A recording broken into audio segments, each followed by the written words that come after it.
Everyone, my name is Khushboo Chaudhary and welcome to our channel be study otic. आज की video में हम करने वाले हैं एमपीएस 004 के प्रीवियस ईयर क्वेश्चन और साथ में वेरी इंपॉर्टेंट क्वेश्चन जो कि आपके एग्जाम में आ चुके हैं या फिर आने वाले हैं। सो वीडियो को एंड तक देखिएगा। अच्छी लगी तो लाइक शेयर कमेंट करना बिल्कुल मत भूलिएगा और इसी वीडियोस के लिए हमारे चैनल को भी सब्सक्राइब करें। इसके साथ आप हमारे साथ टेलीग्राम चैनल पर जुड़ सकते हैं जिसका लिंक आपको डिस्क्रिप्शन या कमेंट बॉक्स में मिल जाएगा, जहां पर आपको इन सभी वीडियोस के फ्री पीडीएफ अवेलेबल है। राइट, अगर आपका कोई भी डाउट है तो फिर आप हमें कमेंट कर सकते हैं या फिर इंस्टाग्राम पे हमें फॉलो करके अपना डाउट पूछ सकते हैं। तो चलिए वीडियो को स्टार्ट करते हैं। क्वेश्चन नंबर 1 रीड करने से पहले एक चीज और, अगर आपने दिसंबर वाले सेशन की ये वाली वीडियो देखी है जो एमपीएस 004 के इंपॉर्टेंट क्वेश्चंस की है, तो हो सकता है कि आपको 2 से 3 क्वेश्चन इस वीडियो में भी कॉमन दिखे। क्योंकि देखो क्या होता है कि कुछ क्वेश्चंस ऐसे होते हैं जो कि कंपलसरी हैं, जो कि एग्जाम में आते ही आते हैं, राइट, जो बहुत टाइम से चलते आ रहे हैं, तो वो क्वेश्चंस आपको इसमें कॉमन मिल सकते हैं। बाकी जो भी अदर एक्स्ट्रा इंपॉर्टेंट क्वेश्चंस हैं वो सब हमने इसमें ऐड कर लिए। स्टार्ट करते हैं क्वेश्चन नंबर 1 से। Discuss the meaning, nature and scope of comparative politics. Comparative politics का मीनिंग, नेचर और स्कोप देखते हैं। Comparative politics is as old as political science. Aristotle, the father of political science, used comparative method for comparing Greek city-states of his time. However, it was known as comparative government. देखो comparative नाम से पता चल रहा है कि यहाँ पे compare करने की बात की जा रही है ना। तो जो comparative politics है ये इतना ही old है जितना कि political science है।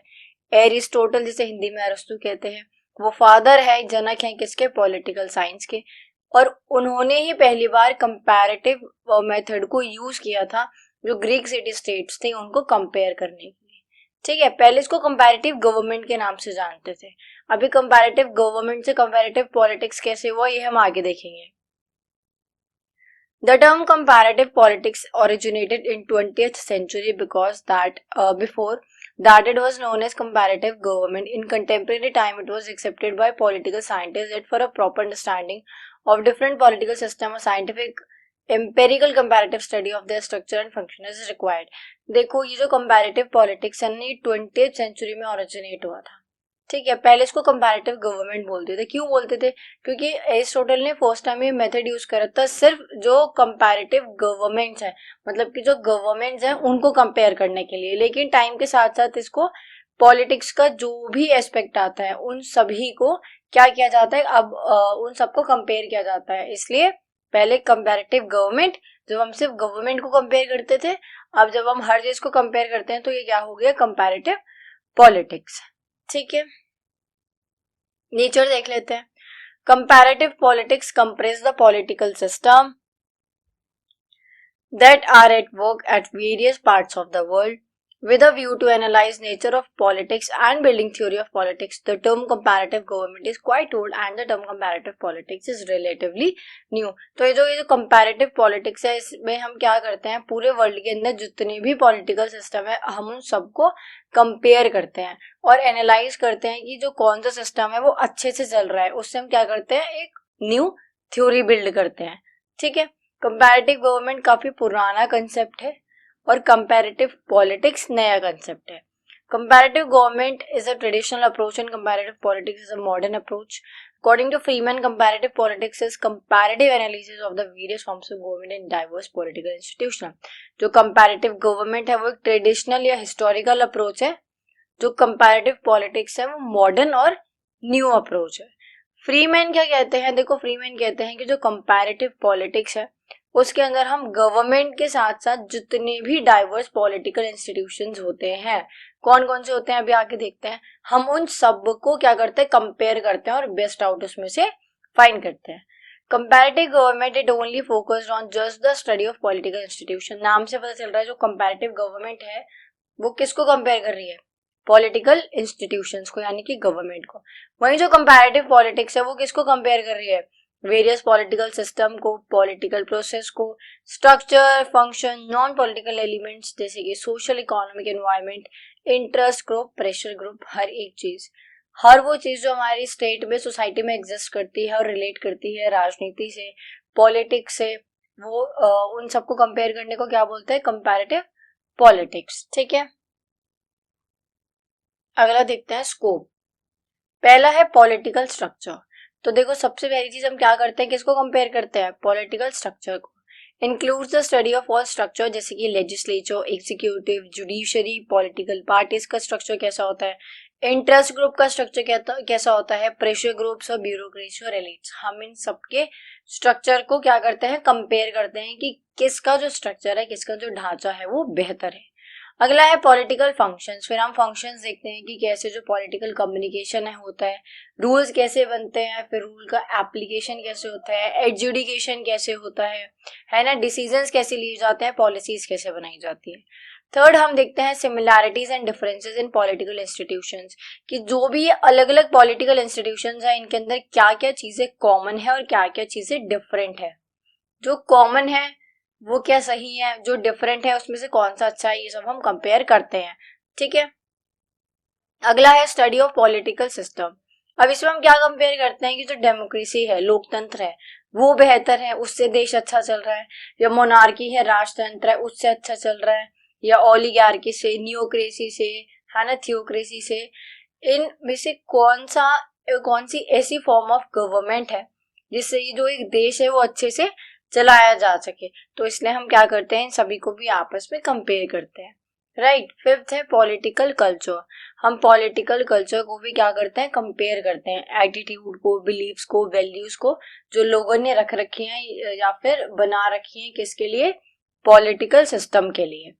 ठीक है। हमारा एक होता है ना बिलीव की ये जो जैसे कि पॉलिटिकल सिस्टम के अंदर आपका न्याय भी आ जाता है ना, जुडिशरी। तो हमारा एक बिलीव होता है कि भाई हमें न्याय मिलेगा, है, तो एक बिलीफ होता है। ऐसे जो भी मतलब हमारी वैल्यूज होती है पॉलिटिकल सिस्टम के लिए, वो सारी चीजें कंपेयर करी जाती हैं। ह्यूमन बिहेवियर को भी कंपेयर किया जाता है, कैसे, हमारे वोटिंग बिहेवियर से, हमारे पॉलिटिकल पार्टिसिपेशन से, लीडरशिप से। अभी देखो जैसे हम लोग वोट देते हैं तो हो सकता है कुछ बीजेपी को दे रहे हैं, कुछ कांग्रेस को, है ना, या कुछ जो है वो किसी और पार्टी को दे रहे हैं।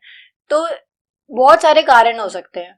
तो कंपैरेटिव स्टडी के अंदर हम यही कंपेयर करते हैं कि मान लो बीजेपी की आइडियोलॉजी अलग है, मान लो क्या है ना, बीजेपी की आइडियोलॉजी अलग है, कांग्रेस की अलग है, तो हम इसमें ये कंपेयर करते हैं किसको ज्यादा वोट मिले हैं। उससे क्या होगा, जिसको ज्यादा वोट मिले हैं, यानी कि हो सकता है उसका जो तरीका है वो बेहतर है और लोगों को पसंद आ रहा है, इसलिए लोग इनको ज्यादा वोट दे रहे हैं।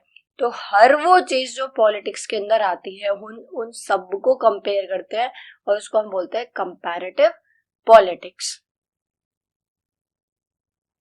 समझ आया। नेक्स्ट क्वेश्चन देखते हैं। Question number 2, describe the characteristics features of civil society and its relationship with state. जो सिविल सोसाइटी है उसके फीचर्स बताने हैं और क्या रिलेशन है उसके एक स्टेट के साथ। According to Chandhook, as a public sphere where individuals come together for various purposes, both for their self-interest and for the reproduction of an entity called of society. देखो चांडोक कहते हैं कि सोसाइटी क्या है, सिविल सोसाइटी कैसा political sphere है, sorry ऐसा एक पब्लिक स्फेयर है जहाँ पे क्या होता है, जहाँ पे लोग इकट्ठा होते हैं और अपने सेल्फ इंटरेस्ट और देश दुनिया के बारे में क्या करते हैं, बातें करते हैं, है ना। जैसे कि आपने देखा होगा कि जो चाय की टपरी होती है, यहाँ पे क्या होता है, बेसिकली लोग बैठ जाते हैं और बात करते हैं अपने बारे में कि वो लाइफ में क्या कर रहे हैं, देश के बारे में करते हैं। ये मान लो सामने रोड बन रही है तो उसके ऊपर चर्चा होने लगती है, ये रोड बन रही है, कितनी बार बनवाई है ना। तो ये सारी चीजें किसके अंदर होती हैं, ये एक समाज के अंदर होती है। ठीक है। सो कैरेक्टरिस्टिक्स क्या होती है स्टेट और सिविल सोसाइटी की। According to Wright, society is not a group of people, it is the system of or relationship that exists between individual or group. देखो राइट कहते हैं कि सोसाइटी कोई ऐसा नहीं है कि लोगों का समूह है, ग्रुप ऑफ पीपल है कि बहुत सारे लोग इकट्ठे हो गए हैं तो उन्होंने समाज बना दिया है। नहीं, सोसाइटी क्या है, ये एक रिलेशन को दिखाता है, एक इंडिविजुअल और उसके ग्रुप के बीच का जो रिलेशन है वो एक समाज बनाता है ना। अब देख लेते हैं इसके कैरेक्टरिस्टिक्स। अच्छा एक चीज और, जो स्टेट है वो छोटा है किससे, सिविल सोसाइटी है, क्योंकि पहले आया था सिविल सोसाइटी, बाद में स्टेट बनाया गया था, तो बड़ा कौन हुआ, civil society. So it is a group of person working और लिविंग टुगेदर। तो सिविल सोसाइटी क्या है, एक ऐसे लोगों का ग्रुप है जो एक साथ रहते हैं या काम करते हैं। The society is formed for some common aims or objectives. They are necessary for strengthening the bond among members of society. जो सोसाइटी है उसको कुछ कॉमन ऑब्जेक्टिव और एम रख के कुछ मतलब होता है ना कि एक अगर समाज बन रहा है तो उनका उद्देश्य क्या है, जैसे राजस्थान के अंदर में बिश्नोई समाज देखने को मिलता है, तो उनका एम क्या है ना। बिश्नोई समाज में कुछ रूल्स होते हैं, जैसे आपको पेड़ों को नहीं काटना है, जानवरों की रक्षा करनी है ना। ऐसे बहुत सारे होते हैं, ऐसे अलग अलग समाज होते हैं, सबके अपने अपने कुछ रूल्स होते हैं, तो सबके अपने अपने एम्स और ऑब्जेक्टिव्स होते हैं, और वो क्या करते हैं, लोगों को एक साथ बांध के रखते हैं। Society is based on voluntary membership, he or she may or may not become the member of society. जो सोसाइटी है वो आपकी वॉलंटरी मेंबरशिप के ऊपर काम करती है, कोई जबरदस्ती नहीं है कि आपको ज्वाइन करना है। फॉर एग्जाम्पल आर्य समाज, अगर आप आर्य समाज में शामिल होना चाहते हैं तो आपकी मर्जी, नहीं होना चाहते तो आपकी मर्जी है, राइट। अगला है another feature of society is that there exist equality among the members of society. In society everyone enjoys equal right and opportunities. देखो अगला ये कह रहे हैं कि सिविल सोसाइटी या फिर सोसाइटी के समाज के अंदर क्या होता है कि सभी लोग इक्वल होते हैं, हाँ, लोगों के बीच क्या होती है, इक्वालिटी, सभी इक्वल राइट्स और इक्वल अपॉर्चुनिटीज को एंजॉय करते हैं। नेक्स्ट है relationship between state and civil society. हमने अभी देखा था कि जो सिविल सोसाइटी है वो क्या है, सिविल सोसाइटी बड़ी है किससे, स्टेट से। The society is prior to the state, society prior है, बड़ी है किससे, स्टेट से। The aim of society is wider than the state, और इसीलिए जो सोसाइटी है, जो समाज है, उसका जो एम है वो क्या है, वाइडर है, बड़ा है, ज्यादा है किससे, स्टेट से। State deals with the public aspect of human life. जो स्टेट होता है, राज्य होता है, वो हमारे सिर्फ पॉलिटिकल या पब्लिक एस्पेक्ट से क्या करता है, डील करता है। वहीं जो सोसाइटी है वो हमारे ह्यूमन लाइफ के जितने भी एस्पेक्ट्स होते हैं, cultural, economic, education, religious, social, political, ये सारी चीजें किसके अंदर आती है, हमारी सोसाइटी के अंदर आती है। Society is larger than that of state, a state is limited to territory over which its rights run. देखो जो स्टेट होता है ना, उसकी बाउंड्री होती है, उसकी टेरिटरी होती है, उसको उसी के अंदर रह के काम करना होता है, इसलिए स्टेट का जो एरिया होता है वो छोटा होता है, लेकिन सोसाइटी का, समाज का एरिया बड़ा होता है। एग्जाम्पल से समझते हैं, मान लीजिए कि आप दुबई रहते हैं, लेकिन आप आर्य समाज के सदस्य हैं, ठीक है। तो क्या है कि मान लो दिल्ली के अंदर कोई अगर मीटिंग हुई है आर्य समाज की, और उस मीटिंग में कोई फैसला लिया गया है, तो वो फैसला आप चाहे दुबई में रहते हो, या आप ऑस्ट्रेलिया में रहते हो, या फिर आप देश के अंदर भी उत्तराखंड, हिमाचल, केरल, किसी भी कोने में रहते हो, अगर आप आर्य समाज का हिस्सा हो, तो वो जो फैसला है, वो जो नियम या कानून बनाया गया है, वो आपके ऊपर भी लागू होगा, क्योंकि आप उस समाज के सदस्य हो, ठीक है। While society transcends the geographical and territorial limitation. For example, the Hindu society implies all the Hindus living in India, Nepal and other countries of the world. जैसे कि अगर आप हिंदू समाज के हो, तो फिर ये जो हिंदू समाज है ये कहीं भी हो, नेपाल में अगर आप हो, आप अगेन आप अमेरिका में हो, रशिया में हो, इंडिया में हो, इंडिया से बाहर हो, आप चाइना में हो, कहीं भी हो, आप अगर हिंदू हो, तो फिर यहाँ पे जो भी हिंदू सोसाइटी ने मिलकर डिसीजन लिया वो आपके ऊपर भी क्या होंगे, लागू होंगे। लेकिन ऐसा स्टेट के साथ नहीं होता। ऐसा तो नहीं है ना केरल के अंदर कोई सरकार फैसला ले रही है और वो हमारे इधर यहाँ पे दिल्ली या दिल्ली एनसीआर या फिर एमपी या गुजरात यहाँ पे भी फॉलो किया जा रहा है, नहीं, क्योंकि केरल ने वो अपनी बाउंड्री के अंदर काम किया है, उसके बाहर वो काम नहीं कर सकता, है ना। लेकिन सोसाइटी समाज कर सकता है, तो वो बड़ा होता है। A fixed and well demarcated territory is a condition for state and there is no condition for society. Again वही, जो एक फिक्स टेरिटरी होती है वो केरल की एक स्टेट की कंडीशन होती है, वही जो सोसाइटी होती है उसके पास ऐसी कोई कंडीशन नहीं होती है, वो आराम से काम करती है। अगला है question number 3, examine modernization as a factor for the emergence of ethnic movements. कैसे जो मॉडर्नाइजेशन है ये एथनिक मूवमेंट्स को बढ़ाता जा रहा है, ऐसा नहीं है, अभी बहुत पुराने टाइम से चलता आ रहा है। देखते हैं। Modernization means the attainment of relatively higher level of variables such as education, per capita income, urbanization, political participation, industrial employment and media participation. नाम से पता चल रहा है मॉडर्नाइजेशन का मतलब है जब हम ग्रो कर रहे हैं, है ना, हम डेवलप कर रहे हैं, टेक्नोलॉजी का यूज कर रहे हैं, ये सारी चीजें कर रहे हैं, किसके लिए हम कर रहे हैं, मॉडर्न होने के लिए। तो मॉडर्नाइजेशन के अंदर क्या होता है कि एजुकेशन को मॉडर्न किया जा रहा है, बहुत सारी जगह आपको देखने को मिलता हुआ, डिजिटल बोर्ड्स पे पढ़ाया जाता है, बच्चों को टैबलेट्स दिए गए हैं पढ़ाने के लिए, है ना। इसके अलावा पर कैपिटा इनकम की बात करें, पॉलिटिकल पार्टिसिपेशन की बात करें, तो हर चीज क्या होती जा रही है, मॉडर्न होती जा रही है। ऐसा लगता है कि आने वाले कुछ टाइम पे आप घर पे बैठे हुए वोट दे सकते हो, ये भी चीज शायद मॉडर्न हो जाए, ठीक है। So, as the process of modernization unfolds itself, it creates condition of ethnic social mobilization. अब देखो यहाँ पे क्या है कि जो ethnic groups होते हैं ना, इनको अपने ट्रेडिशन, अपना कल्चर, अपनी आइडेंटिटी कुछ इस तरीके से प्यारी होती है जिस तरीके से आपको आपके गॉड, है ना, या फिर आपके पेरेंट्स।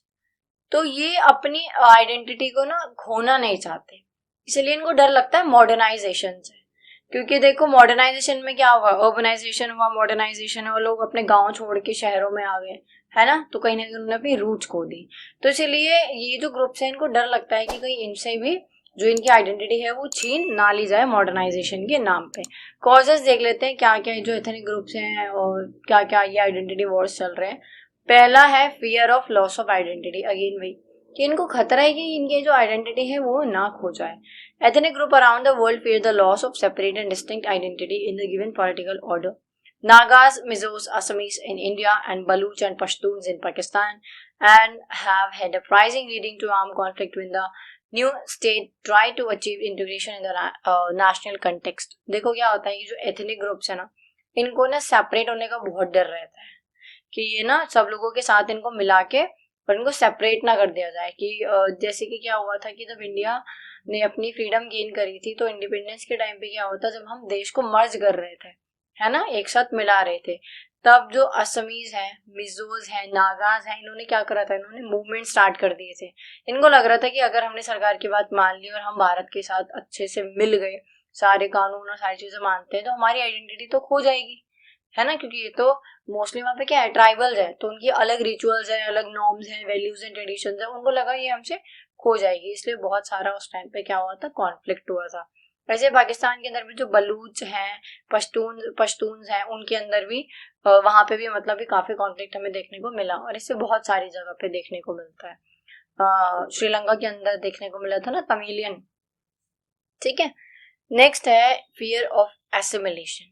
फियर ऑफ एसिमिलेशन क्या होता है, इन्होंने ना अपने आसपास एक बाउंड्री खींच रखी है जिसके बाहर ये लोग आना नहीं चाहते और उसके अंदर ही किसी को बुलाना नहीं चाहते। Minority ethnic groups try to maintain artificial territorial boundary based on their ethnicity, है ना, एक बाउंड्री बना रखी है, मेंटेन कर रखी है, जिसके वो ना ही बाहर जाना चाहते हैं ना ही वो किसी को अंदर आने देना चाहते हैं। एग्जाम्पल है इसका सिख, जो खालिस्तानी है, वो क्या करते हैं, इंडिया के अंदर वो डिमांड करते हैं पंजाबी सूबा या फिर सिख होमलैंड। पाकिस्तान के अंदर जो ये खालिस्तानी है ये डिमांड करते हैं सिंधु देश, एक अलग देश। तो इन्होंने क्या कर रखा है, इन्होंने ना एक बाउंड्री खींच रखी है अस और दे की। जैसे मान लो अगर आप इंडिया में बैठे हो और आप इंडियंस को कह रहे हो अस, पाकिस्तान को कह रहे हो दे, तो समझ आता है हम और तुम, है ना, हम और वो। लेकिन आप इंडिया में ही रह के एक सेपरेट नेशन की बात करते हो और उसमें भी आप अस और दे वाली चीज ले आते हो, तो फिर ये क्या है, ये कोई गुड कंडीशन नहीं है।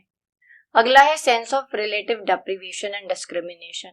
देखो जो माइनॉरिटी एथनिक ग्रुप्स होते हैं ना, इनको काफी डर रहता है कि अगर इनको सबके साथ मिला दिया जाए तो कहीं ना कहीं इनको कोने में कर दिया जाएगा, है ना, इनके साथ डिस्क्रिमिनेशन होगा, भेदभाव होगा, क्या बोल के कि सब तो मॉडर्न हो गए और ये लोग अभी भी वही पुराने अपने रिचुअल्स और पुराने तरीके से खाना खाना, कपड़े पहनने और नॉर्म्स और सारी चीजें, इस चीज का इनको बहुत डर रहता है। अगला है सेंस ऑफ पावरलेसनेस। इनको लगता है जो मेजोरिटी में है ना, वो क्या करेंगे, जो मेजोरिटी में है उनके पास पावर है, अथॉरिटी है, तो वो हमें डोमिनेट करेंगे, क्योंकि हम माइनॉरिटी में हैं, जो एथनिक ग्रुप्स हैं वो माइनॉरिटी में है, बाकी सब मेजोरिटी में है, तो उनको पावरलेसनेस का डर रहता है कि हमारे हाथ में कुछ पावर नहीं रहेगी और हमसे हमारी आइडेंटिटी और सारी चीजें छीन ली जाएंगी। कौन छीनेगा, जो मेजोरिटी में लोग हैं, और हमें उन्हीं की सुननी पड़ेगी।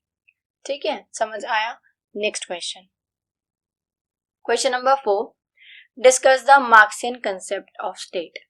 इस क्वेश्चन को स्टार्ट करने, आंसर को स्टार्ट करने से पहले एक कॉमन सी चीज जो मैं हमेशा से बोलती आ रही हूँ, जब भी हम कहीं पे सुनते हैं ना कार्ल मार्क्स, मार्क्स या मार्क्सियन, तो हमें दिमाग में एक छोटा सा फ्लो चार्ट बनाना होता है। वो क्या है कि मार्क्स का ये कहना है कि जो स्टेट है ना वो कॉन्फ्लिक्ट एरिया है, क्योंकि स्टेट के अंदर क्या होता है, क्लास होती है। क्लास यानी कि अपर क्लास और लोअर क्लास। अपर क्लास में कौन होता है, जो एक फैक्ट्री के ओनर या मालिक होता है, और लोअर क्लास में वो लेबर होते हैं, वो मजदूर होते हैं जो वहाँ काम करते हैं।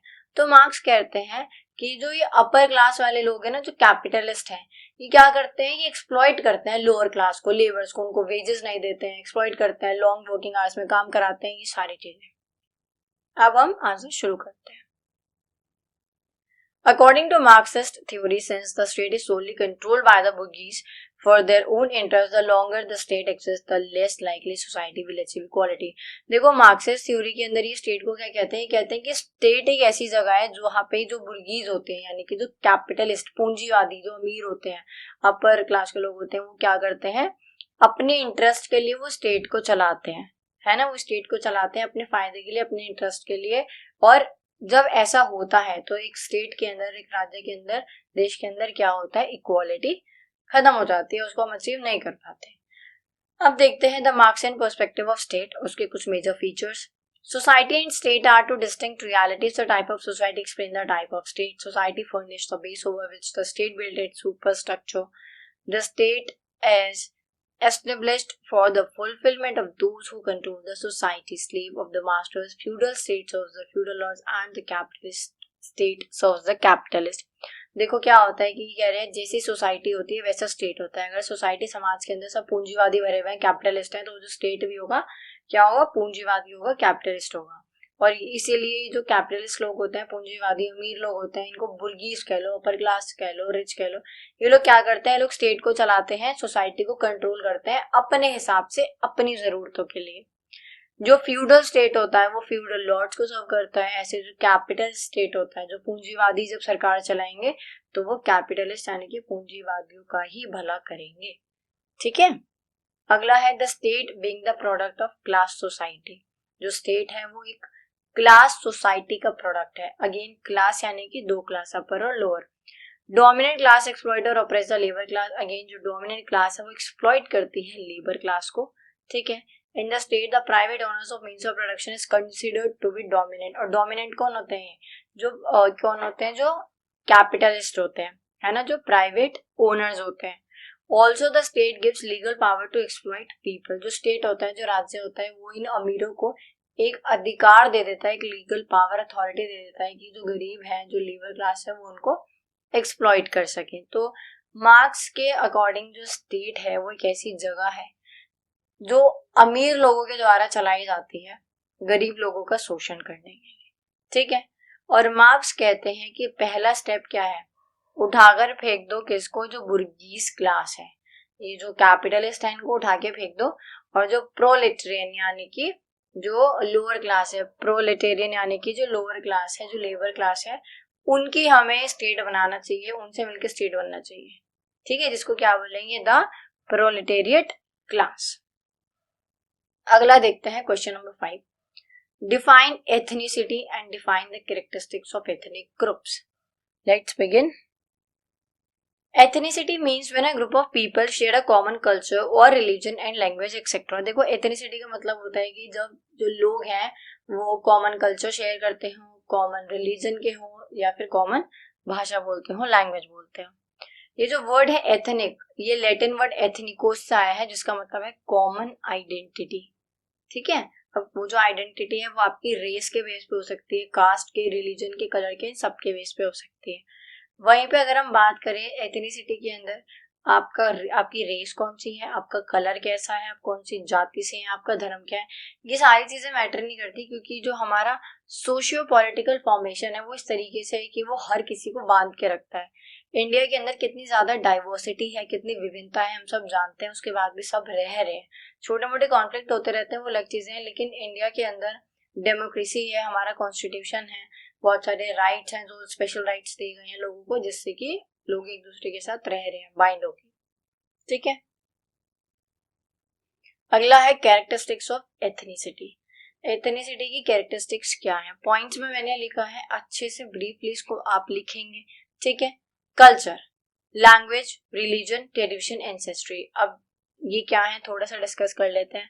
देखो जो एथनिसिटी होती है उसका मतलब होता है जब हम कुछ कॉमन चीजें शेयर करते हैं। तो जब हम कॉमन कल्चर को शेयर करते हैं तो हम क्या है, हम उस एथनिक ग्रुप के मेंबर हैं, यही हमारी कैरेक्टरिस्टिक है ना। अगला है लैंग्वेज, जब हम लोग कॉमन लैंग्वेज शेयर करते हैं तो हम एक एथनिक ग्रुप के मेंबर होते हैं। जब हम कॉमन रिलीजन यानी कि एक ही धर्म से होते हैं तो फिर हम क्या होते हैं, अगेन एक एथनिक ग्रुप के मेंबर होते हैं। जब हम सेम ट्रेडिशंस को, कॉमन रिचुअल्स, बिलीव्स, वैल्यूज को फॉलो करते हैं तब हम क्या होते हैं, एक एथनिक ग्रुप के मेंबर होते हैं। इसके अलावा जब हम हमारी जो एंसेस्ट्री है वो कॉमन है, इन्हें पूर्वज कहीं ना कहीं हमारे कॉमन रहे हैं। जैसे अगर हम बात करें, एग्जाम्पल ले लेते हैं जाटों के बारे में, राइट, तो जो जाट है उनकी एंसेस्ट्री क्या है, कहीं ना कहीं से सेम ही है ना। ऐसे जो राजपूत हैं उनकी भी जो एंसेस्ट्री यानी कि जो उनके पूर्वज हैं वो एक ही रहे होंगे, है ना। कोई अगर ब्राह्मण है तो उनके पूर्वज एक रहे होंगे, क्षत्रिय है तो उनके, है ना, वैश्य है तो उनके, शूद्र है तो उनके। तो एंसेस्ट्री लोगों की कॉमन है, तो वो क्या है, एक एथनिक ग्रुप के मेंबर है ना। तो ये थी कैरेक्टरिस्टिक्स ऑफ एथनिसिटी, यानी कि आप culture, language, religion, tradition, ancestry के बेस पे एक साथ रहते हैं और जो भी ये सारी चीजें हैं इन सबको एक साथ शेयर करते हैं। और यही चीज होती है जो एक समाज में जो ग्रुप्स हैं उनको बांध के रखती है। ठीक है, अगला है question number 6, compare the liberal approach to the study of nationalism. अब देखते हैं नेशनलिज्म को लेके लिबरल अप्रोच क्या है। It was the earliest kind of formal nationalism and it's found in the writings of Rousseau and Hodel. Nationalities are distinguished from one another by historical traditions, by the position of their own language and literature. Similarly, Rousseau's concept of people mean the people who share a common language and historical traditions. Liberal nationalism adheres to the value of freedom, tolerance, equality and individual rights. देखो, nationalism क्या होता है हम सब जानते हैं, राष्ट्रवाद, ठीक है। और जो लिबरलिज्म है ये लिबर वर्ड से बना है। लिबर का मतलब क्या होता है, फ्री, ठीक है। तो ये काफी एक पुरानी फॉर्म है नेशनलिज्म की, रोजियो और हर्डल की राइटिंग्स में देखने को मिलता है। तो यहाँ पे जो लिबरल है ना, जो लिबरल लोग हैं जो इस आइडियोलॉजी को फॉलो करते हैं, उनका ये मानना है कि जो एक देश है उसके पास पूरी फ्रीडम होनी चाहिए, है ना, अपनी सरकार बनाने की, अपनी सरकार चलाने की। और जैसे कि पीपल, जैसे कि लोगों के पास होती है, लोग क्या करते हैं, कॉमन लैंग्वेज शेयर करते हैं, हिस्टोरिकल ट्रेडिशंस लोगों के कॉमन होते हैं। ऐसे ही जो एक पर्टिकुलर नेशन होता है उसकी भी हिस्ट्री सेम होती है। इंडिया में जो भी लोग रहते हैं वो किसी भी धर्म या जाति के हों, अगर वो पुराने टाइम से इंडिया में रहते आ रहे हैं तो हम सबके हिस्ट्री कहीं ना कहीं कॉमन है। ईस्ट इंडिया कंपनी आई, फिर ब्रिटिशर्स आए, हमारे ऊपर, देश के ऊपर कब्जा किया और फ्रीडम मूवमेंट हुआ, है ना। तो ये सारी, ये सब क्या है, ये हमारी कॉमन हिस्ट्री है, ये एक नेशन की हिस्ट्री है, हमारी लैंग्वेज, हमारा लिटरेचर, हमारी हिस्ट्री। तो लिबरलिज्म जो है एक इंडिविजुअल के बारे में बात करते हैं, एक इंडिविजुअल के राइट, उसकी फ्रीडम, उसका जस्टिस, उसकी इक्वालिटी। यहीं पे जब ये नेशनलिज्म के अंदर आ जाते हैं तो ये बात करते हैं एक नेशन की फ्रीडम, नेशन के टॉलरेंस, नेशन की इक्वालिटी और नेशन के इंडिविजुअल राइट्स। कुल मिला के इनका मतलब है कि कोई भी बाहर वाला इंटरफेयर मत करो, है ना, एक देश को पूरा अधिकार दो कि वो खुद से चल सके। Liberal humanitarian approach is a principal form of nationalism. It does not hold the interest of one nation than the other. Instead, it proclaims that each and every nation has a right to freedom and self-determination. All nations are equal in that way. The principles it particularly focus on individualism and self-determination. देखो, इनका ये मतलब नहीं है कि हम Nations को compare करेंगे, कौन सा बेस्ट है उसको निकालेंगे, नहीं। ये कहते हैं कि हमारा तो सारा फोकस है इंडिविजुअलिज्म और सेल्फ डिटर्मिनेशन के अंदर, कि एक देश के पास इतने अधिकार होने चाहिए कि वो खुद से अपनी सरकार बना सके और खुद से ही अपने आप को ग्रो कर सके, डेवलप कर सके। और अगर सब अपने ऊपर ध्यान देंगे तो क्या होगा, जो नेशन है वो सब क्या होंगे, एक तरीके से इक्वल हो जाएंगे। In short, this approach lets stress on the humanitarian and cultural aspect of nationalism. The national right of man belong to nationality. In short देखा जाए तो ये जो अप्रोच है, ह्यूमैनिटेरियन अप्रोच है, ये बात करती है national right of man belongs to nationality, ठीक है, यानी कि बात करती है मेंस के राइट के बारे में, उनके नेशनल राइट्स के बारे में। अगला क्वेश्चन है question number 7, what is constitutionalism. Constitutionalism क्या होता है, नाम से पता चल रहा है कॉन्स्टिट्यूशन के बारे में बात हो रही है, ठीक है। The literal meaning of constitution is the way a body is constituted and structured. In political science, this would mean the way a state and its authority is constituted. देखो, बहुत आम, बहुत छोटा सा कंसेप्ट है ये। जो कॉन्स्टिट्यूशनलिज्म होता है क्या होता है, कॉन्स्टिट्यूशन क्या होता है, एक ढांचा होता है, एक स्ट्रक्चर होता है, जिसके अंदर जो भी स्टेट के पास अथॉरिटी होती है, जो भी पावर्स होती हैं, वो सब क्या की गई है, मेंशन की गई है, कॉन्स्टिट्यूट की गई। In the British constitutional system, there is a bicameral legislature. The upper chamber, the House of Lords, is made up of hereditary nominated peer and the lower chamber of elected representatives of the people. ये कह रहे हैं British constitutional system के अंदर क्या होता है, bicameral legislature होता है। एक होता है अपर चैम्बर, एक होता है लोअर चैम्बर। अपर चैम्बर में वो लोग होते हैं जिनके बाप दादा ये पहले से पावर में रहे हैं, पोजीशन में रहे हैं, तो ये लोग भी पोजीशन में आ जाते हैं। ये नॉमिनेटेड पीयर्स हो सकते हैं। लेकिन लोअर चैम्बर में जो लोग हैं वो क्या करते हैं, इलेक्ट करते हैं अपने रिप्रेजेंटेटिव्स को। ठीक है। The basic difference between the constitutional system of Britain and the US is that the US constitution is being written while in Britain there is no written constitution। ये कह रहे हैं जो ब्रिटेन है उसका कोई भी written constitution नहीं है, लेकिन यूएस के पास खुद का लिखा हुआ संविधान है, written constitution है। The nominal and the real executive in the US is the president elected directly by the people। US के अंदर जो real executive होता है, जिसके पास सारी legal power, authority, decision making, ये सारी चीजें होती हैं, वो कौन होता है, US का प्रेसिडेंट, जिसको लोग इलेक्ट करते हैं इनडायरेक्टली तरीके से। ठीक है। The legislative power in the USA is vested in the elected bicameral Congress. जो लेजिस्लेटिव पावर है यूएस के अंदर वो बाइकैमरल कांग्रेस के पास रहती है। यूएस कॉन्स्टिट्यूशन का जो सेलिएंट फीचर है वो ये है कि वो फेडरल है ना। फेडरल यानी कि वहां पे जो पावर है वो बटी हुई है यूनियन और स्टेट में। जैसे इंडिया के अंदर हमारे पास क्या होता है, यूनियन है और स्टेट है ना। तो ऐसे यूएस के अंदर भी यूनियन और स्टेट के बीच में पावर जो है वो बटी हुई है। लेकिन ब्रिटेन के अंदर ऐसा कुछ नहीं है, एक ही सिंगल यूनिट होती है जिसको बोलते हैं यूनिटरी स्टेट। सारी सॉवरेनिटी यानी कि सारी जो पावर्स हैं और खुद के डिसीजन लेने की जो भी चीजें हैं, हर एक चीज जो देश को चलाएगी वो सिंगल अथॉरिटी करेगी। लेकिन यूएन के पास यूनियन स्टेट दोनों है। The power of the union are limited by the constitution and the residual powers belong to the state। देखो यूनियन के जो पावर्स हैं वो लिमिट कर दी गई हैं संविधान में, लेकिन बाकी के जो हैं वो स्टेट के लिए स्टेट से बिलोंग करती हैं। अब हमने इसमें पढ़ लिया यूएस और ब्रिटेन के बारे में। इंडिया के बारे में अब आप लिखेंगे और आप मुझे वो इंस्टाग्राम पे जरूर शेयर करिएगा कि आपने क्या लिखा है। ठीक है। आप इंडिया के कॉन्स्टिट्यूशन के बारे में लिखेंगे और जो भी हमारे फीचर्स हैं, जो भी अच्छी चीजें हैं कॉन्स्टिट्यूशन को लेके, बुरी चीजें हैं, वो सब। अगला है question number 8, discuss the nature of north south divide on environmental issue. Last year ये क्वेश्चन आया है, उससे पहले भी आया और उससे पहले भी आया है। इस वीडियो में वही सब क्वेश्चन हैं जो आपके बहुत टाइम से रिपीट होते आ रहे हैं और आगे भी बहुत ज्यादा चांसेस हैं कि वो रिपीट होंगे। ठीक है। देखो, एक ब्रंडलेट कमीशन बैठा था जिसके अंदर क्या बोला गया था कि डेवलपमेंट को इस तरीके से करो कि आने वाली जनरेशन को कॉम्प्रोमाइज ना करना पड़े, और इसी को सस्टेनेबल डेवलपमेंट भी कहा जाता है। फॉर एग्जाम्पल पेट्रोल, आज के टाइम पे जो नए नए बच्चों को गाड़ी मिल जाती है, बाइक मिल जाती है, तो वो लेके पूरे दिन इधर से उधर घूमते रहते हैं। क्या करते हैं, पेट्रोल को वेस्ट करते हैं, है ना, और उससे ट्रैफिक भी बढ़ता है, एयर पोल्यूशन भी होता है, ग्लोबल वार्मिंग का कॉज बनता है। तो ब्रेडलाइन कमीशन के अंदर बोला गया development means that meets the need of present without compromising the ability of future generation to meet their. कि आज के टाइम पे अपनी जरूरतों को इस तरीके से पूरा करो कि आने वाली जो जनरेशन है उनको कॉम्प्रोमाइज ना करना पड़े। किसके लिए बोला गया था, ये बोला गया था आपके नॉर्थ और साउथ के लिए। नॉर्थ और साउथ डिवाइड क्या है अभी देखेंगे, पहले कुछ बेसिक पिलर्स देख लेते हैं। नेचर से हमें कुछ बेसिक पिलर्स मिले हैं, forest, air, water and land, जिसमें से जो एयर है और जो वाटर है वो इनएग्जॉस्टेबल है, लेकिन जो फॉरेस्ट है और लैंड है वो कहीं ना कहीं जो फॉरेस्ट है वो क्या है, एग्जॉस्टेबल है। कैसे, फॉरेस्ट को हम काटते रहेंगे तो उसमें कुछ बचेगा ही नहीं, और एक टाइम आएगा कि कोई फॉरेस्ट बचेगा ही नहीं। ठीक है।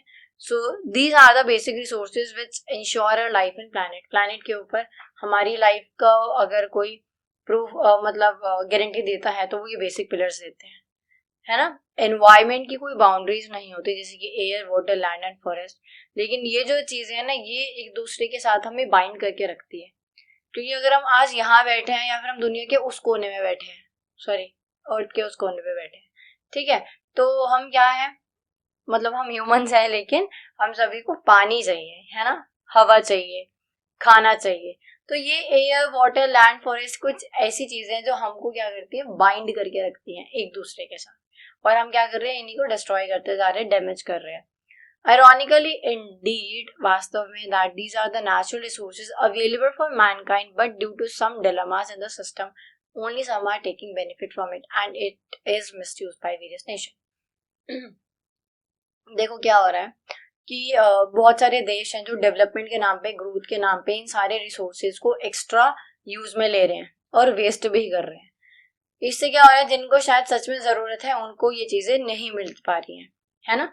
तो ये सारी चीजें सभी के लिए हैं, ऐसा तो नहीं है कि हवा किसी पर्टिकुलर जगह पे चलती हो किसी पर्टिकुलर कम्युनिटी या रिलीजन के लिए, या पानी के ऊपर लिखा हो कि हमें तो सिर्फ ये पर्टिकुलर जो जाति है, ये धर्म है, यही पिएगा, सिर्फ लड़कियां पानी पिएंगी, ऐसा तो कुछ नहीं होता ना, क्योंकि ये नेचुरल रिसोर्स है, ये सबके लिए है। लेकिन हो क्या रहा है, जो कुछ है वही इसका बेनिफिट ले रहे हैं और कुछ को नहीं मिल पा रहा है। अब वो कुछ कौन है वो हम देख लेते हैं। North south divide. The North-South divide signifying the differences between the more industrialized economies of global North and relatively the less developed and developing countries of the global South. देखो नॉर्थ साउथ डिवाइड में कुछ ऐसा है कि जो north है, ठीक है, वहां पे ज्यादा डेवलपमेंट हो गई है ना, वो डेवलप्ड कंट्रीज हैं, उनकी इकोनॉमी अच्छी है, उनका पॉलिटिक्स अच्छी है, उनकी जो हम सोशल एस्पेक्ट देखें अच्छा है, वो सारी चीजें अच्छी हैं, है ना। और ज्यादा वो लोग ग्रोथ करते जा रहे हैं और ज्यादा डेवलप होते जा रहे हैं, क्यों? क्योंकि वो नेचुरल रिसोर्सेज का यूज करते हैं और पहले के टाइम से करते आ रहे हैं। लेकिन वहीं पे जो साउथ है वो अभी अंडर डेवलपिंग है, डेवलपिंग कंट्रीज के अंदर आता है, जिसको इन सारी चीजों का बेनिफिट नहीं मिला है। क्यों नहीं मिला है भाई? देखो, जब नॉर्थ को जरूरत थी इन सारी चीजों की तो उन्होंने तो सारे रिसोर्सेज का यूज करके अपने आप को डेवलप कर लिया। अब जब साउथ की बारी आई है तो नॉर्थ क्या करता है, मीटिंग्स बिठा देता है ना, कि हमें एनवायरनमेंट को सेव करना होगा, हमें फॉरेस्ट नहीं काटने, हमें पानी को कंजर्व करना होगा, हमें न्यूक्लियर वेपन्स नहीं बनाने, क्योंकि वो एनवायरनमेंट में क्या करते हैं, एनवायरनमेंट को पल्यूट करते हैं, है ना। ज्यादा हमें एडवांस नहीं होना है, वरना हम क्या करेंगे, नेचुरल रिसोर्सेज को हार्म पहुंचाएंगे। तो यहाँ पे ब्लेमिंग गेम होता है, एक दूसरे के ऊपर ब्लेम डालते रहते हैं। साउथ ये कहता है कि भाई नॉर्थ अपने टाइम पे तो सारे रिसोर्सेज का यूज करके आगे बढ़ गया, हमारी बारी आई है तो फिर इसको एनवायरनमेंट की चिंता हो रही है ना। तो इनके बीच में ये सब होता रहता है। कौन कौन से कॉन्फ्लिक्ट होते हैं, क्या क्या चीजें होती है, वाटर कॉन्फ्लिक्ट होते हैं। नॉर्थ कहता है साउथ से कि तुम डेवलपमेंट के लिए इतना पानी ले रहे हो, ये तो नहीं, खराब हो जाएगा, इतना पानी वेस्ट हो जाएगा। साउथ कहता है कि वो तुमने अपनी बारी में ले लिया था, है ना। तो मतलब बहुत ब्लेमिंग गेम चलता है, एक दूसरे के ऊपर ब्लेम डालती रहती है नॉर्थ की कंट्रीज और साउथ की कंट्रीज। यही है नॉर्थ साउथ डिवाइड, जिसके अंदर हमें वाटर कॉन्फ्लिक्ट देखने को मिलते हैं, access to food, forest and indigenous people, trade and investment, energy, power resource, climate change, biodiversity and land grabs। ये सभी मुद्दे हैं जो इन दोनों के बीच में, नॉर्थ और साउथ के बीच में चलते रहते हैं, जिसके ऊपर एक दूसरे के ऊपर ब्लेम डालते रहते हैं। तो ये है नॉर्थ और साउथ का डिवाइड। सस्टेनेबल डेवलपमेंट क्या है? सस्टेनेबल डेवलपमेंट एक ऐसा तरीका है जिससे हम अपनी एनवायरमेंट को सेव कर सकते हैं, प्रोटेक्ट करके रख सकते हैं, ठीक है। सस्टेनेबल डेवलपमेंट का मतलब होता है कि अभी की जो प्रेजेंट जनरेशन है, हम लोग अपनी नीड्स को इस तरीके से फुलफिल करें कि आने वाली जनरेशन के लिए भी कुछ छोड़ दें। देखो, पेट्रोल को, कोयल को, है ना, पेट्रोलियम को, इन सबको तैयार होने में मिलियंस ऑफ ईयर्स लग जाते हैं, और हम लोग क्या करते हैं, बस गाड़ी उठाई, चाबी ली और पेट्रोल डलवा लिया और चल दी, है ना, पेट्रोल डलवा लिया और चल दी। लेकिन ट्रैफिक, एयर पोल्यूशन और इसके अलावा पैसे तो जाते ही जाते हैं, है ना, कितनी सारी चीजें नुकसान हो रहा है। मान लो अगर आने वाले 3 से 4 साल में पेट्रोल खत्म हो गया तो उसके आने वाली जनरेशन तो टोटली फिर उसी पे आ जाएगी, इलेक्ट्रिक वाली चीजों पे। वरना जो घोड़ा गाड़ी है, जो बुग्गी है ना, गांव वगैरह में होती है, वो उन सब का यूज करेंगे। तो इसलिए आज के टाइम पे चीजों को इस तरीके से यूज करो कि आने वाली जनरेशन भी कर सके, चाहे वो इलेक्ट्रिसिटी हो, चाहे वो आपकी इकोनॉमी हो, चाहे वो आपका एनवायरनमेंट हो, चाहे वो सोशल हो। अब ये सोशल और इकोनॉमिक कहाँ से आ गया एनवायरनमेंट के बीच में? तो देखो, इकोनॉमिक तरीके से ऐसे हो सकते हैं कि आज के टाइम पे हम सेविंग्स करें और ऐसे इकोनॉमिक इंफ्रास्ट्रक्चर्स बनाएं जिससे कि क्या हो, आने वाली जनरेशन भी उसका बेनिफिट ले सके। जैसे पहले के टाइम पे होता था ना, बोलते ना कि दादा परदादा ने इतनी सारी जमीन हमारे लिए छोड़ी हुई है ना, उस टाइम पे उन्होंने सेविंग्स की थी और प्रॉपर्टी ली थी, घर बनाए थे। तो ये सारी चीजें ऐसी थी जो आने वाली जनरेशन की उन्होंने बचा के रखी, तो हमें भी ये आने वाली जनरेशन के लिए बचा के रखनी होगी। अगला है एनवायरनमेंट, सबसे मेन एनवायरनमेंट को बचा के रखना है, वरना जैसे कि अभी करंटली देखें तो जो गंगोत्री ग्लेशियर है वो बहुत तेजी से पिघल रहा है। अगर ऐसे ही रहा तो वो एक दिन बिल्कुल खत्म हो जाएगा और जितना पानी गंगा में है वो उतना ही पानी रहेगा, फिर वो पानी आगे हमें नहीं मिलेगा क्योंकि ग्लेशियर ही खत्म हो जाएगा। और क्यों हो रहा है, कारण क्या है? Heat, global warming. और उसका कारण क्या है? एयर पोल्यूशन, जो हम सब मिलके फैला रहे हैं। इसके अलावा है सोशल सस्टेनेबल डेवलपमेंट कैसे, देखो जो हमारे नॉर्म्स हैं, वैल्यूज हैं, हमें उन सबको बचा के रखना होगा। कहीं ऐसा ना हो कि जो आजकल शादी है वो इवेंट बन गया है, तो आने वाले टाइम पे लोग इसको इवेंट की तरह ही देखें। वो जो रिचुअल्स हैं, जो नॉर्म्स हैं, जो ट्रेडिशंस हैं, उन सबको फॉलो करें ही ना, और जस्ट एक इवेंट की तरह उसको एंजॉय करें। तो हमें जो हमारे नॉर्म्स और वैल्यूज हैं उन सबको भी बचा के रखना होगा, अपनी संस्कृति को बचा के रखना होगा। ठीक है, अगला क्वेश्चन है question number 9, trace the evolution of human rights. Human rights वो राइट्स होते हैं जो सभी के पास होते हैं, है ना, क्योंकि हम सब ह्यूमंस हैं। तो कोई स्टेट हमें ये राइट्स ग्रांट नहीं करता है, ये यूनिवर्सल राइट्स होते हैं जो हम सभी के पास होते हैं, जो बाय बर्थ होते हैं, क्योंकि हम ह्यूमंस हैं। हमारे पास कुछ बेसिक राइट्स है, राइट टू लाइफ है, राइट टू स्पीक है, ये सारी चीजें। ठीक है, फर्क नहीं पड़ता कि आप देश में कहीं भी रहते हो, दुनिया में कहीं भी रहते हो, आपका कलर कैसा है, आपका बर्थ कहाँ हुआ है, आप कौन सी कास्ट से हो, है ना, बॉय हो गर्ल हो, क्या लैंग्वेज बोलते हो, क्या आपका रिलीजन है, ये सारी चीजें मैटर नहीं करती है। ह्यूमन राइट्स सभी के पास होते हैं। और ये जो आइडिया है ना राइट्स और ड्यूटीज का, ये बहुत ही पुराना कंसेप्ट है, जो हमें यूरोप के अंदर देखने को मिलता है, ग्रीक और रोमन पॉलिटिकल सिस्टम के अंदर। पहले के टाइम पे ट्रायंगुलर सिस्टम होता था, जिसके अंदर क्या होता था, अफ्रीका, अमेरिका और यूरोप, इनमें ना सप्लाई होते थे क्या, लेबर्स, उनको बेचारों को बांध के और शिप्स में बोट्स के थ्रू दूसरे देशों में भेजा जाता था, जिसकी वजह से क्या होता था कि काफी उनके साथ ना एक्सप्लॉयटेशन होता था, बहुत शोषण होता था, क्योंकि उनको एक पोर्ट से दूसरे पोर्ट में पहुंचने में लगभग 3 महीने का टाइम लगता था। अच्छा, क्यों करते थे ऐसे, क्योंकि शुगर, इंडिगो और कॉफी, इनकी जो नीड्स थी ना वो बहुत ज्यादा बढ़ गई थी, डिमांड्स बहुत ज्यादा बढ़ गई थी, तो प्लांटेशन के लिए लेबर्स कम पड़ रहे थे, तो इसलिए इनको सप्लाई किया जाता था। तो तब बात करी गई थी पहली बार ह्यूमन राइट्स की, कि भाई इन लोगों के पास भी कुछ ह्यूमन राइट्स हैं, ऐसे इनको 3-3 महीने तक बांध कर लेकर जाने एक जगह से दूसरी जगह, ये चीजें सही नहीं है, इनको एक्सप्लॉइट करना सही नहीं है, इनके पास भी कुछ इनके अधिकार है। ऐसे ही हमें चाइना के अंदर कन्फ्यूशियन सिस्टम के अंदर देखने को मिलता है, मुस्लिम्स के अंदर जो इस्लामिक सिस्टम है वहां देखने को मिलता है, इंडिया के अंदर पंचायती सिस्टम के अंदर देखने को मिलता है। फर्क इतना है कि पहले के टाइम पे इतना ज्यादा ये बड़ा कंसेप्ट नहीं था, बट आज के टाइम पे काफी बड़ा कंसेप्ट है। किसी को आज के टाइम पे कुछ भी बोल दो तो वो कैसे नहीं हो जाते हैं, मतलब कि ये मेरा अधिकार है, आप मुझसे मेरे अधिकार नहीं छीन सकते, है ना, ये सारी चीजें। Many important events and revolutions contributed towards the development of human rights. बहुत सारे इवेंट्स हुए हैं, बहुत सारे रेवोल्यूशंस हुए हैं ह्यूमन राइट्स को लेके, क्योंकि इतनी आसानी से तो देखो कोई भी चीज नहीं मिल जाती। बोलना आसान है कि हम सब ह्यूमन हैं, हमारे पास ह्यूमन राइट्स है, लेकिन एक्चुअल में मिलना आसान नहीं है। ठीक है, 18th सेंचुरी में काफी डोमिनेट थीम रही dignity and rights of main. ठीक है, ये सब क्या होते हैं, ये सब ना पॉलिटिकल एजेंडाज होते हैं। जैसे आज के टाइम पे मैनिफेस्टो होता है ना, ऐसे पुराने टाइम पे ऐसे मुद्दे उठाए जाते थे, जिससे कि क्या हो, मास रेवोल्यूशन हो, मास मूवमेंट हो, जिससे कि फाइनली जो एक लीडर बनना चाहता है सब उसके सपोर्ट में है कि वाह वाह हमारे लिए खड़ा हुआ है और उसकी सरकार बन जाए। ठीक है, जो फर्स्ट जनरेशन है ह्यूमन राइट्स की वो है सिविल और पॉलिटिकल राइट्स, जैसे कि right to life, personal safety, right to property.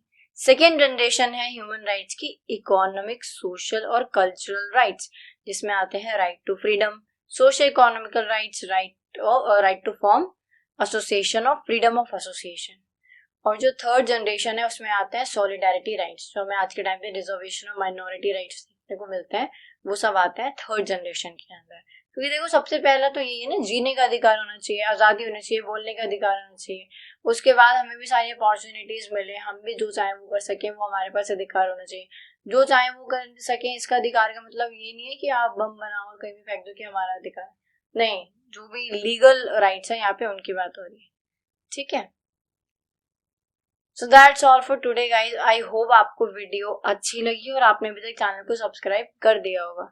मिलते हैं अगली वीडियो में, till then be study your take.